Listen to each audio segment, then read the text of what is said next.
Oh my! Weaved them wide and wished it well, did we? Oh, what a big boy. Today's episode's gonna be exciting. Let's do some dual shield.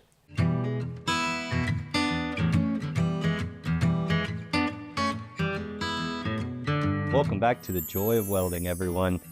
Joy of Welding is all about diving into our WELD App community and finding those that are struggling or need a little bit of advice or help on the welds that they're trying to make as they progress in their welding career. This week's WELD App member is Tanisha Coleman. She's practicing on a 1-inch plate. Ooh, wow, that's some good thick stuff. With a backing strap using the dual shield flux core process. Ooh, we gotta love it. Now she's asking for a little bit of tips because she did her first couple passes while she was weaving, and wow, we really did get carried away with those weaves. That's really wide. As well as throwing it back into stringers, which is silly. Why not just stick with the same thing the whole way out?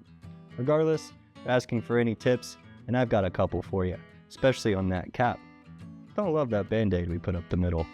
Luckily for us, I've already been running some dual shield here in the shop.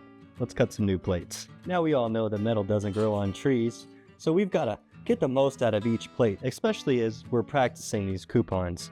Now, I want to just go ahead and cut the weld out so that I can re-bevel these plates. Now you can do this a number of ways.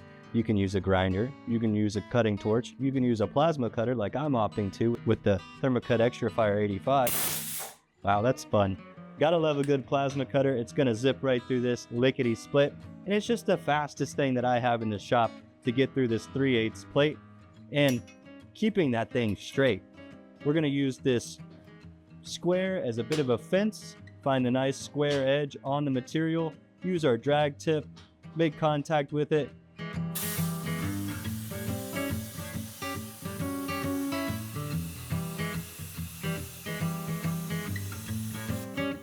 We can cut nice and slow, and we can get the best cut that we possibly can. You'll see that this side, it's got no dross whatsoever, and this side that we're gonna keep does. Just give it a little love tap. Nip comes right off. And now all we got to do is get a little bit of grinder on that right there. We've already started to put a little bit of an angle for our bevel on there too. That's fantastic. Plasma cutters are super fun, but they can be still very dangerous. You want to make sure that you have the proper PPE, especially for your eyeballs. Now, I've got some T5 glasses from Bomber on there. They are perfect for what we're doing here, just zipping right through this material. And without blinding myself.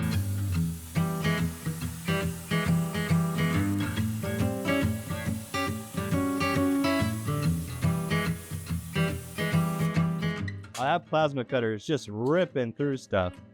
Again, we got the little bit of dross on this side.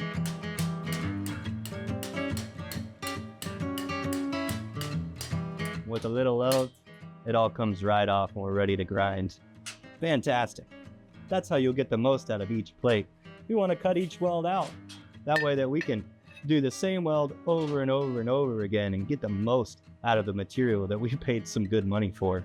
Prepping our material is extremely essential, and I think you have been doing that, so that's great, but we want to make sure that we get the top, the back, and the face of the bevel. Anywhere a weld we think would touch, we want to clean. Remember, there's not a weld worth making if there's not a weld worth prepping, so we got to go ahead and make sure that all of our material is nice and shiny. This is a step that's often skipped, or maybe you might say, oh, phooey, who needs it? But I'm telling you, if you skip this step, it could end up getting you in some big trouble. But now that we've got all of our plate nice and prepped and clean, we can get to fitting it up.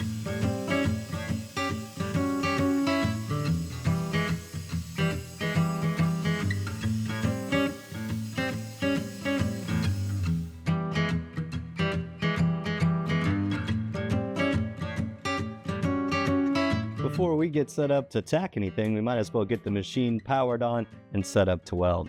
This is going to be a pretty easy setup for us. We've already got our wire run through the machine. We're running 0.45 diameter self-shielded flux core wire. Fantastic. We've got it run through our MIG gun. We've changed out our rollers to the knurled rollers, 0.45 size diameter, as well as getting it all the way out to the end of the gun with the right 0.45 size contact tip. Now that we look at the front of the machine, we have all these options for this EMP 285 IC. We're going to go ahead and click that flux core. Now this is going to represent either dual shield or self-shielded flux core. The only difference that we're going to change in this machine is the polarity. DCEP for dual shield and DCEN for self-shielded flux core. So we've got our gas plugged in, our machine set to positive polarity, and we were going to go ahead and set our volts and our wire feed speed. I'm not sure what you're up to, Tanisha, but this is where I like to keep everything from our tacks, root pass, fills, and cap for this 3/8 plate somewhere around 25 and 330. I think that's going to get us set off for success. We may need to turn things up or down on the way. We'll figure that out when we get there. The machine is ready to go. We're ready to fit up, but we're not just quite ready yet. Before I put a tack or bead on anything, I like to go ahead and grab myself a little scrap piece of metal and make sure that my welder is running properly. You never know, there's these little shop goblins that come around through here and start putting things where they don't belong or changing those machine settings, at least here in my shop. Or it might be my ADHD. We'll never know. But let's run a practice speed and make sure everything is tip-top.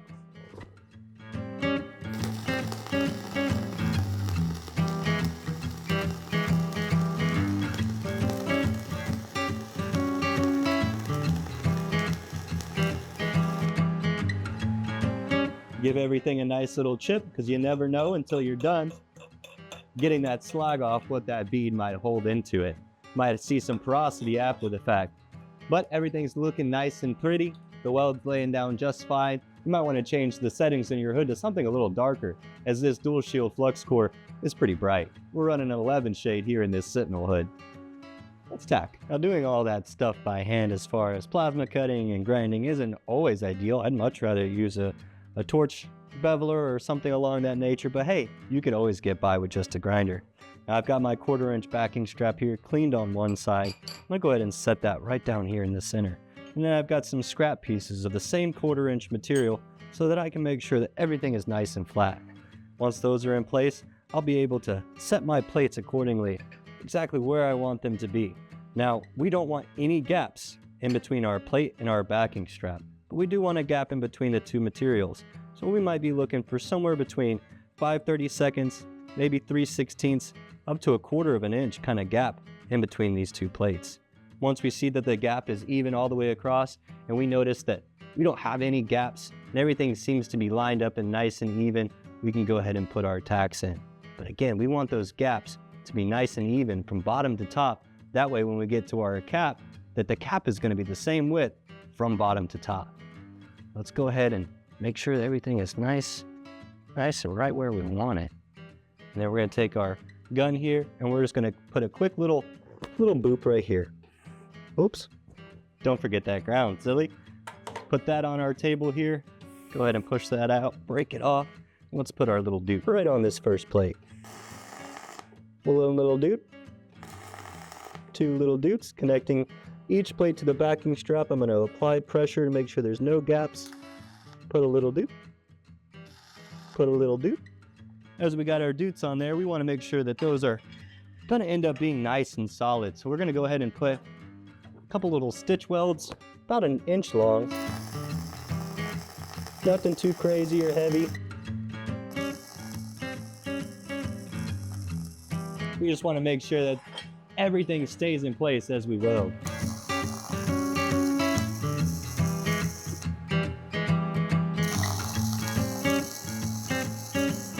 Once we get that completed, we're going to go ahead and switch back over to our jimmy wheel, because your instructor or the QC that's applying this test is always going to appreciate that little extra bit of effort that you put into prepping your plate before fit up. They're almost always going to require a hold point before you start welding. They want to see a nice clean prep and a nice even fit up.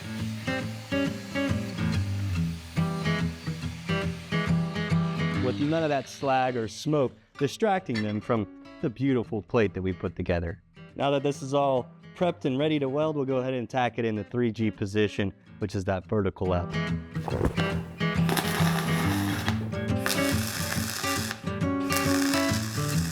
Now let's get into this coupon position. This is the 3G groove weld that you're doing in your booth, Miss Coleman. We've got 3/8 plate with our 1/4 inch backing strap. Now I like a good height to be somewhere around my chest or at least below my chin. The reason why is because I don't like to put it right in front of my face. As I get up, I might notice that my gun angle changes. We want to make sure that we keep the same gun angle all the way up from the bottom to the top. And it's hard to tell when you're standing right behind that nozzle, and it's hard to see around. So I like to be able to look down on it all the way up until I get to a point where I can't see around that nozzle. It might be helpful for you to grab a clamp or something to put your hand on something else too. We do want to be aware that this glove here, it's going to get really hot. So we want to put our hands somewhere where we don't burn ourselves. I'm going to go ahead and kind of lean up on my little question mark of a little arm here, and that's where I'm going to keep my hands nice and away from all the heat. You can get a little heat shield for the back of your gloves, and I highly recommend it. But I do love these little Caymans here. They're good for just about anything. But the real trick is knowing where not to get burned. Let's talk about this root pass. Now, what I do love about welding with dual shield flux core is most of the time, every pass is going to be pretty much the same. We want to make sure that on the root pass that we're able to capture all three pieces of material here. And we're also going to make sure we maintain that same travel angle as we work up the plate. We might have a little bit of a push all the way up, and that's just going to be fine. The reason why we set the voltage the way we did is because we're in 3G position and we're fighting gravity as we work our way up the plate. I'm going to do just a slight oscillation. It's not really a get out to the edges and pause, but just a quick back and forth, really fast back and forth, making sure I grab all those three pieces of material. After we do that root, we may get a little wider on that hot pass, but everything that we're going to do here on out is going to be more or less referred to as a stringer bead. One little fun trick I love to do with any type of wire process is when we go ahead and get some new wire, we take three fingers, grab, pull, and wiggle. So we're able to snap that little bit of wire off without any one of those fun little welpers. Let's go ahead and start this root pass here. Really quickly, just jumping into that oscillation. And I don't want to get in too much of a hurry, as I might see that, wow, this process is digging quite a bit. We got to give it time to fill itself back in. So we're just going to stay with our oscillation. And the reason why I don't do just a straight drag is because of that dig. I don't like digging holes all the way to China. So we're just going to go ahead and move it back and forth to keep that wire from punching into the center too much. Plus, we want to give a little bit of love to the sides of our weld. It doesn't have to be super uniform of an oscillation, just something to move that puddle around. And again, keeping that same travel angle from bottom to top. More or less straight in with a little bit of a kickback for that push angle. As we get to the top of this here plate, I'm going to get up to that backing strap a little bit more and then stop. Not too bad. For this whole thing, we're going to try not to put one of those fun grinding rocks on there and just keep our jimmy wheel on. Shouldn't take a whole lot of effort to get that slag off, and we should see a nice flat weld, nice uniform as far as the weaves. We don't see any of those steps, and that's what's important. Now we are going to go ahead and put the hot pass in here, and typically I'd put 2, but I want to try to replicate what you're doing, Tanisha, and I'm not going to pause too much on those sides. We're just going to go wider with it after we switch back up to those stringer beads, which I think you'll have a lot more success with. We're going to maintain about 5/8 of an inch stick out here, and we're going to be doing the exact same things, Miss Coleman. We're just going to be weaving it side to side, but we're not jumping out of our puddle too much, if any at all. We're staying in that puddle and moving side to side fairly quickly, as this process is fairly hot, and we can give some time on those sides, and that's fine. And here I am slowing things down on those sides, but we want to control our fill. I don't love carrying too much metal. If we step too far out with too much metal being carried, it is likely we can trap some slag. We don't want any of that. Running about a 5/8 contact tip to work distance. You can get a little farther than, say, short circuit MIG, but don't get too far away, as you'll start to get the porosity. Getting close to the top now, trying to make sure we keep that same gun angle. If you're ever having a hard time with that gun angle, you'll notice from bottom, you'll start to want to lean back because your hands aren't coming up with you. In this case, you'll start to drag the bottom side of that nozzle in your puddle. So if you ever catch yourself sticking that nozzle, you're probably a little too close and that gun angle is leaned too far back as you get towards the top of the plate. And you've got a pretty cruddy looking nozzle. and a weld with a bunch of stuck stuff in it. Now you can see before we go ahead and chip the slag, that kind of little bit of a pause and a little bit further out of oscillation, you can see those steps, whereas down here where we kept it tight, you really don't see those steps. I prefer not to see those steps.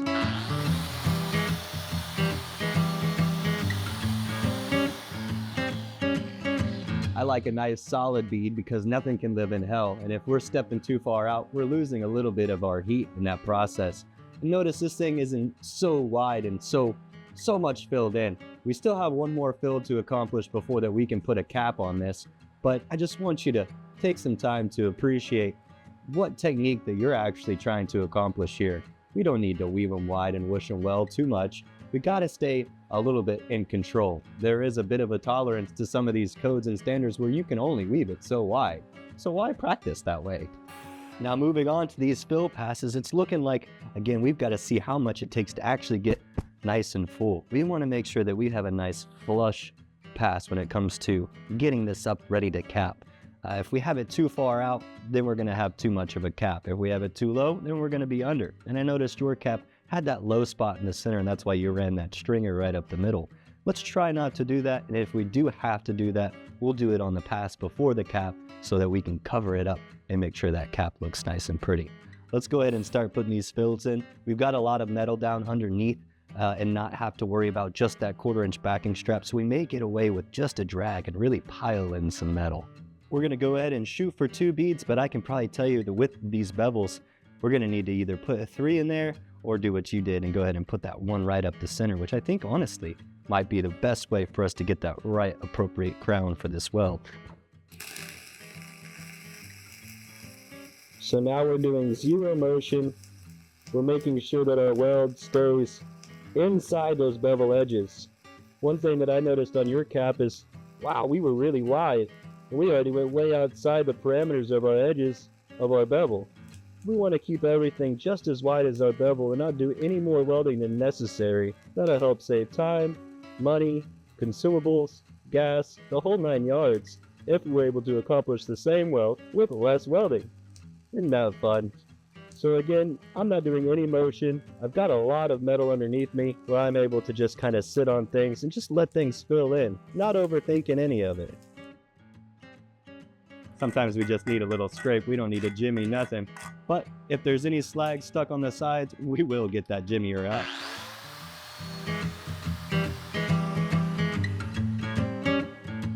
I'm thinking that we're going to be plenty full for this cap with the 3 beads on there.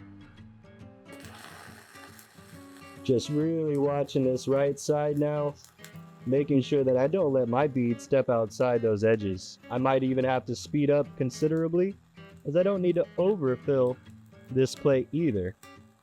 I'm really already getting really close to overfilling this thing, so we're gonna laser beam one in real quick.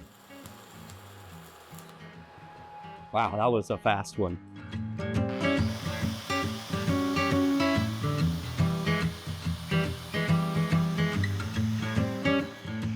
Now that everything's got a good jimmy, we could take a better look at this for the cap. Now what I really want to point out to you is that we did not touch any of these edges yet. I still have a nice straight edges to follow. All my fills are still inside those bevel edges. If at this point we go outside of our bevel edges, we're already kind of capping already, and to cover that we're going to have to go even wider, and we're well out of parameters. So we're going to keep it just the way it is. We might be able to get away with a 2-bead cap on this one. That's what I'm thinking. So it depends on the prep and the fit up, depending on how wide those bevels ended up being, what you're going to do. Just before you get done with your fill, or when you think you're ready to cap, make sure everything is flush. You can feel that bead as you run your hand across it. Be careful, it is super spicy, as we are running pretty hot. But those bevel edges are straight as an arrow, and we have a good guide to follow for our cap. And we're not low in the center of our bead, not needing to put that little band-aid through the middle, especially on our cap. That'll help things look just a lot more uniform. As we're getting ready to cap, I really like to just go ahead and look right at my bevel edge, and that's the only thing that I'm focusing on is that bevel edge, making sure that I don't let this bead cross it. I'm going to try to shoot for 3/4 of this bevel actually getting filled with this first bead, which, wow, that's quite a bit, but that's what we're looking for. a little bit of a 1/16 of an inch outside that edge for that puddle to cross, and crossing over at least halfway, if not a little bit more than halfway of this entire bevel edge for this cap. That may require a little bit of side-to-side action. Here we go. As we work our way up, we're achieving exactly that. I'm doing a little bit of oscillation just so I can manipulate this puddle and make sure that it lays down. I'm really watching that left side more than I am anything, as the next bead is going to cover that right side. But I want my left edge to be just as straight as that bevel edge. And I'm keeping that wire inside that bevel edge. I'm not letting my wire cross over that line once, even though I'm doing this little bit of back and forth motion. Again, not really paying a whole lot of attention to that right side, as I'm fixing to cover it up on this next bead. Let's take a closer look at what one bead on the cap looks like. Biggest thing we want to point out is the first bead on this cap does set us up for success for the rest. If we get this thing crooked, we're going to probably get those others crooked. The biggest thing is that we did tie into our bevel edge along this left side. I don't see any of it. We are well past flush as far as at that edge.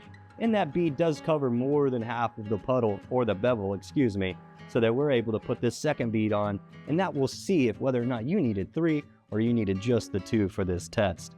Now again, it doesn't really matter how many you put on there, as depending on the code and what's acceptable, but we want to keep everything as a nice solid bead, which I did love your beads on your cap. I just thought they were just a little out of uniform, and putting that one right up the center is more of a band-aid than an actual, success right here. So all we're going to do here is make sure that we tie in to the highest point of this bead, and we still are able to grab that other edge, which the size of this weld tells us that we're going to be able to do that, no problems. Again, we haven't turned this machine down from 25 volts and 330 on the wire. We haven't cooled it off at all. We're just welding, having a great time. Let's finish this cap. Nothing crazy, we're just going to be doing the exact same things we've already been up to. Oop, there's a hole. I dug me a nice one there. Again, keeping a really tight side-to-side oscillation to make sure that I grab all of those pieces that I need to grab. And I'm really just making sure I don't go too quick or too slow. I want my gun angle to be a little bit of a push, but not too far and lean back, or I'll grab that nozzle to my cap and really make an ugly spot. Make it all the way to the top. And the best bet to make sure that you have the most uniform cap possible is you keep those bevel lines nice and straight, and you do the exact same wiggle all the way up. Let's give her that final jimmy.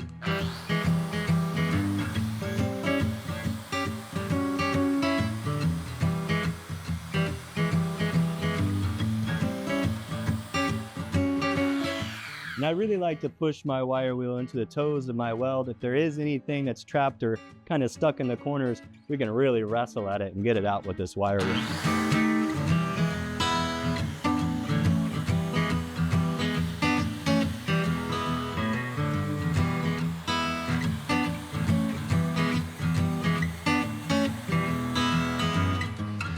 And there you have it. There's my version of our dual shield 3G weld with a backing all the way out. Now I do think, Miss Coleman, that you're doing a fantastic job in that lab, and I do think you've got some really good stuff on that plate. Let's just not get too carried away with those weaves, as they can eventually get you in trouble, weaving too wide and wishing well. That's why the saying comes, wish well and pray we don't do anything bad inside those gnarly weaves. And just be ready for your cap. Don't get outside those edges. Guys, I hope you really enjoyed this episode of The Joy in Welding. I know I did. If you'd like us to review and kind of go over your welds, go over to the WELD app, put those welds in there, and we'll be more than happy to put our judgment on there and here on the YouTube channel. Thanks for watching, y'all. See you on the next one.